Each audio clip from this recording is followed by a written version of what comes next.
morning. Today I'll be showing you a video about how to build a chinampa from the start in an area that needs soil building. And I'm going to explain to you what a chinampa is if you haven't seen the other video which talks a little bit about it. But first I want to talk about the bigger picture, which is permaculture and growing your food guided by nature. You see, what we do is a lot more than organic. It's because we're really gardening guided by nature, and what we're doing, what gardening guided by nature is and what permaculture is setting up the conditions so that nature does a lot of the work for you. And so that really what you're doing is you're living with the earth, living with the land, living with nature, and nature is feeding you. So for instance, with organic gardening, you'll have you'll use things like dolomitic earth or BTK to control your insects. But those products, first of all, they kill insects, and they will kill some of your beneficial bugs that you need first. And secondly, even though they may be organic because they come from nature, the amount that is used in a garden is at concentrations a lot higher than what you would find in nature, because you're going to use it, where you need it and so on, and not where it happens to be. And then, for instance, going a little bit further, how we, for example, how we control our insects is we'll use birds and we'll use frogs and so on. But we're not putting birds into the garden. We're not buying frogs and putting them into the garden. We're not buying ladybugs and putting them into the garden. Because once again, that's not natural. What we're doing is setting up the conditions to attract the birds, to attract the frogs and toads, to attract the ladybugs to the garden. We're setting up a biodiverse ecosystem that is in balance, and that's going to attract all of these players to our garden to help us control the pests and so on. So, because really, when everything is all set up, when you've got an ecosystem that's balanced, then pests are no longer pests. They're just one element out of many and controlled by the many other elements. So what we do is we will put in wood chips and logs and so on that are shelters for frogs and toads, and we will put water features to attract those frogs and toads to the garden. They get the shelters to hide in, and then they eat our slugs and our snails and so on, and our bugs. And we'll set up vertical structures like teepees and trellises or tall plants and so on to attract the birds to our garden so that they can perch, see what's going on in the garden, and also eat the bugs. So that's what we're doing. We're setting up the conditions in order to have nature help us with our gardening. Now, and so it's a process, and it's a process where you're seeing what's going on around you. You see the needs of nature around you, and you see what you kind of need to add to it in order to be able to create that natural ecosystem.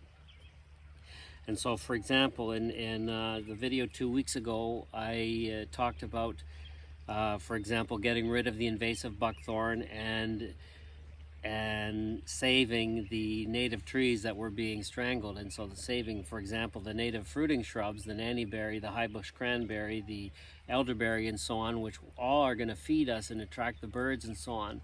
Saving those native plants and getting rid of the invasive ones, because that's where you begin. You begin by seeing what you have that's good, that you want to save and keep, and what you have that's invasive and non-native that you may want to get rid of. And another step in that process is soil building.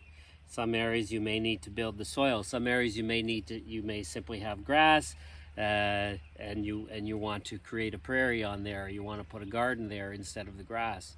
Or for example, you may have an area where nothing grows because it was an area that was perhaps properties today, they're obviously not necessarily very natural, and so there'll be unnatural features on them that create challenges. A typical one is bad water management, where a property has some wet spots that aren't natural wet spots, and you want to rebuild the soil on those spots so that you can grow things.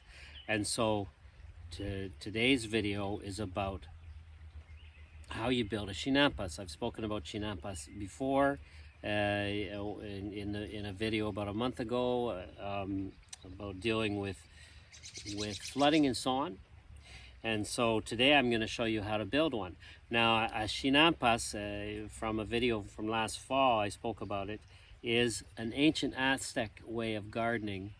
The Aztecs in central Mexico, centuries ago, would garden this way on top of a lake.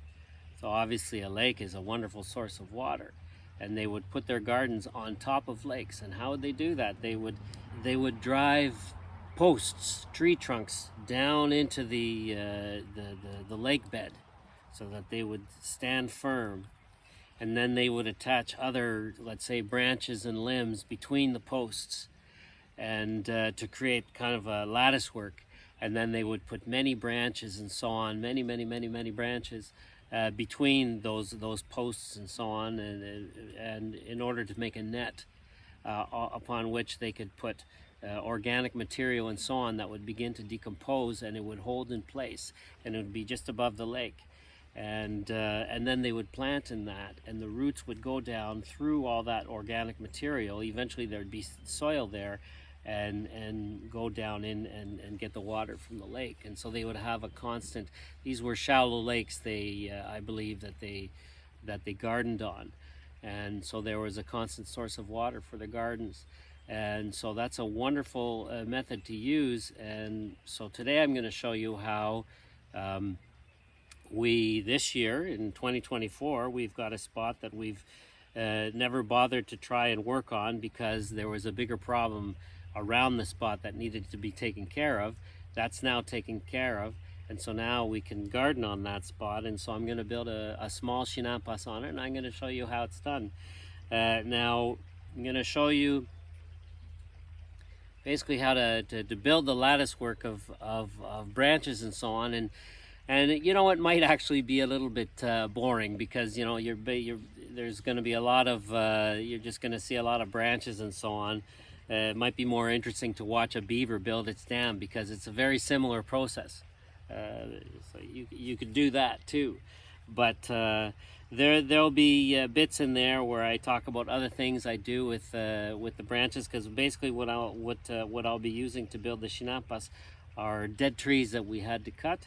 And so there are a lot of branches and so on, and trunks and big branches and small branches. And so I didn't use all of them for the chinampas. I did other stuff with other parts of those dead trees, and so you'll be able to see that too. So I hope you enjoy that. There might be parts which seem a little bit repetitive, but it will show you the whole process of beginning a chinampas. And so. And basically, so that will be the soil building process, part of the process. So there's the establishing what you have, what the needs of the forests are, what you already have, what you want to protect, and then there's the soil building. And so, and as we proceed over the next months, we will proceeding over many of the different steps to basically creating a permaculture food forest paradise that feeds you, that is full of life, full of biodiversity, full of beauty, a place that not only will feed you, but that you can go and you can regenerate yourself, you can simply enjoy life. Enjoy life with your friends, enjoy life with your family, enjoy moments of tranquility, enjoy moments of tranquility and solitude. So many good things. The basic idea is living with the land, living with nature, letting nature show you the way by imitating nature and by seeing how nature reacts to the actions you do. So, let's get started.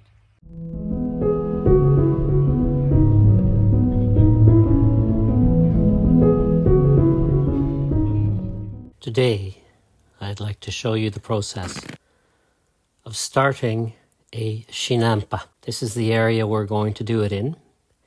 And the important point here is we want this water to continue to flow. Groundwater that rises up to the surface here because it's a low wet spot. There are sections in it where very little grows, but I want to allow the surrounding vegetation to continue to grow. I want the water to continue to flow. I want to create a CHINAMPA, so we're going to show you what we do in the first year. This year I'm only going to put branches, dried branches, so the vegetation can grow through. So these are branches from trees that I had to cut because they were falling down. And now this is an area that needs soil building. There's some vegetation that grows here, but I'd like to increase the amount of vegetation that grows here, so I'm going to put some sticks here. Dead sticks in a loose web, which will allow this vegetation to continue to grow, and then these sticks will decompose, add to the soil, and then other things will eventually be able to catch root. On top of the sticks, eventually I will put leaves and wood chips, but not this year. This year, just layers of sticks. And here's going to be the first layer. So I've just laid down that cart full of wood. It's barely noticeable, but I'm going to bring some more. Now, if you can see some of these red branches here, that's dogwood. If some of the pieces of wood bend that over and like here, for instance, you can see some of it is bent over, that's fine. It's going to continue to grow. It's just going to sprout. Its new branches are going to grow straight up. And if any of these branches that are bent over come into contact with water or the soil, they will sprout new roots. So they will just, the fact that they're bent over, they will just add to the net that is being formed here in this new CHINAMPA. Let's go for our next load.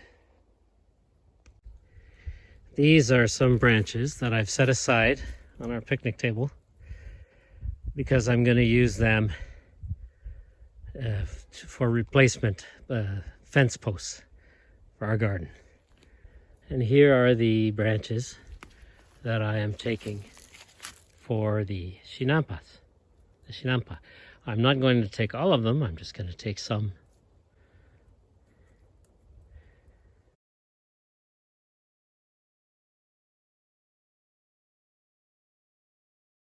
This is one of the trees we cut. This was an old apple tree that wasn't doing well. I'm hoping to revive it into a new apple tree. As you can see, there's some fresh growth here. So I'm just going to let it grow how it wants this year. And then next winter I'll maybe prune it. See if I can get it to fruit. These are two little mini CHINAMPA type gardens that you've seen me talk about in videos. And I'm creating something like these two, where I just showed you. Now these two you see are just alongside the curves in our canal. But you see, they would keep water in them, and the water would not drain into the canal. And I did not want to drain them. I did not want to dig more canals. So instead I decided to use the water that stays here and make these 2 little gardens, which do really well. And now I've outlined these gardens even more with pieces of logs from these trees that I've had to cut. And by the way, what I'm doing with these trees, so I'm gonna put something on top of that stump. I'm gonna flatten that stump, put a surface on there, and then make a table and chairs. There's one, and here's gonna be another one. Here's our fire pit with a bunch of old stumps. And there are 2 more tables over there that will be surrounded by some chairs, stump chairs. Next load.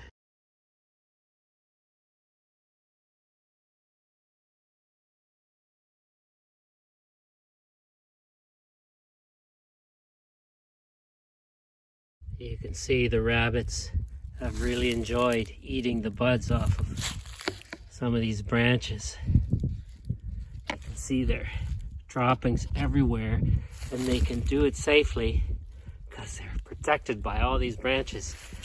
This is some evidence to show that animals love this type of stuff. Dead branches and so on. Organic material lying around. Very, very important. These ones don't look like they're covered by branches, but that's because I just took them off.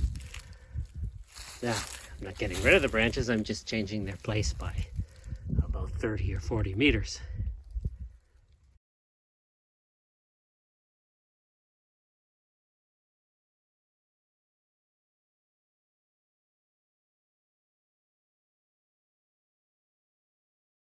New fence posts for the garden. Logs used in place. These ones to surround these mini CHINAMPA type gardens.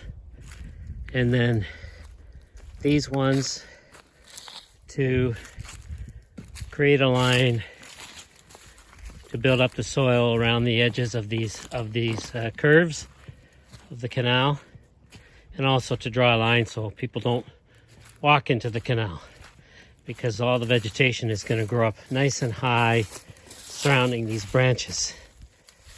Branches will feed. There'll be frogs and snakes and other stuff hiding under them.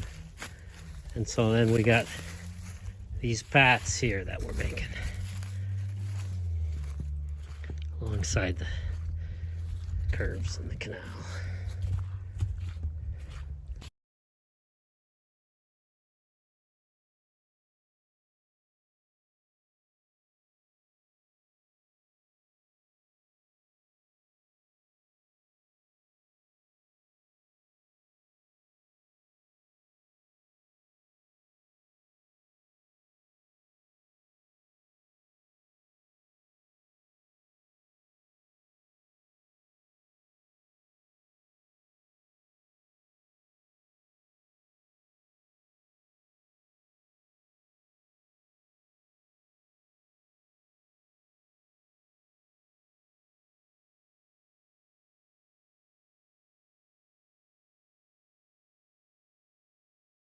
The smallest pieces will go on top of the CHINAMPA and will be held in place by the web of larger pieces underneath.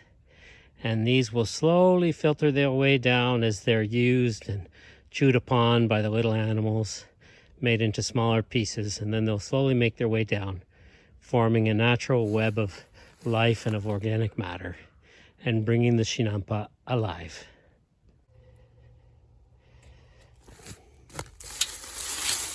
So there are pine cones in here that happen to be at the bottom of all those branches I was raking up, and pine needles, and probably a whole bunch of other seeds that are in there that will either be food for the little animals that are going to come in here and chew on all these little branches, or they will grow. We will see. And this is also habitat, hiding places, as you saw earlier with the rabbit droppings. They can hide under here and eat, let's say, any buds that might be on any of these branches. They're protected from the hawks and so on, and so they use this area. Frogs, rabbits, snakes, and other little animals. I'll finish up. So there it is, those trees that we had to cut. The logs you saw, we used them around gardens and along the canal to work on the strength of the banks. And the small pieces, the branches and so on, they're in here. Rather than, paying someone and using gasoline to put them into a chipper and make chips out of them, which chips are very useful, use them all the time. Arborists come and drop them off here because it's convenient for them to drop them off here when they've cut somebody's tree down. But rather than chipping our own wood, we just put it right back into the forest. And that's our nature-guided principle. And it's also a permaculture principle. Use your stuff in place. Don't take it out of the forest. Use it there. Do what you need with it in place. And with nature too. Don't take it out of the forest. Leave it in the forest. Leave all that energy there. Leave it for the animals, and find a way to multiply biodiversity by bringing back nature, by bringing back health and balance and abundance in nature, by giving nature. And really, it's really simple. You want to bring abundance back, allow nature to give you abundance. All you need to do, and this is one sentence, all you need to do is give nature her space. At least that's the right starting point. Give her space.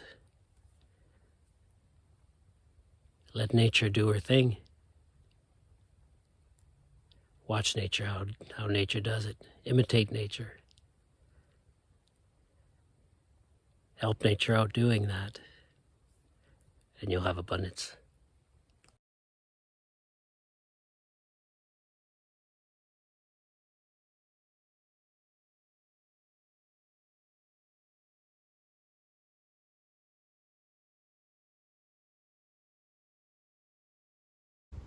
Look at the grass, and then look at under the elderberries.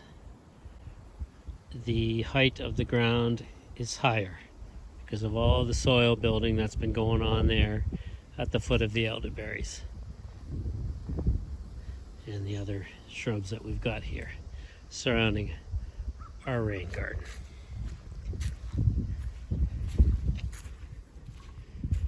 The rain garden is starting to get ready for the spring. It's a nice, makes a nice little picture here. You can clearly see the delimitation between where there's water and where the banks of the rain garden are.